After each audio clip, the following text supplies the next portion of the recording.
Hello and welcome to a new video on Microsoft's new AI features. Microsoft announced today that it is bringing generative artificial intelligence technologies to its Microsoft 365 suite of business software. The new AI features, called Copilot, will be available in some of the company's most popular business apps, including Word, PowerPoint, and Excel. The Copilot technology is built upon a type of artificial intelligence software known as a large language model, or LLM. This technology has been improved in recent years to become more capable of understanding and responding to text. The new AI features are designed to help users edit, summarize, create, and compare documents. Users will be able to transcribe meeting notes during a Skype call, summarize long email threads to quickly draft suggested replies, request to create a specific chart in Excel, and turn a Word document into a PowerPoint presentation in seconds.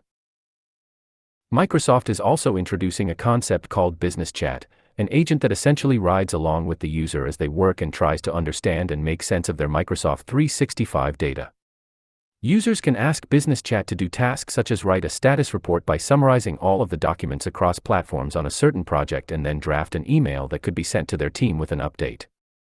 Microsoft is pitching the Copilot features as being more powerful than simply being OpenAI's ChatGPT embedded into Microsoft 365. The company said that the new Copilot in Word feature will give people a first draft to edit and iterate on, saving hours in writing, sourcing, and editing time. However, Microsoft acknowledged that current LLM technology can produce inaccurate responses, and sometimes Copilot will be wrong. Microsoft believes the changes will improve the experience of people at work in a significant way by allowing them to do tasks easier and less tedious, freeing them up to be more analytical and creative. This announcement comes a month after Microsoft brought similar AI-powered features to Bing and amid a renewed arms race in the tech industry to develop and deploy AI tools that can change how people work, shop, and create. Thank you for watching this video. If you found this video informative, please like and subscribe to our channel for more updates.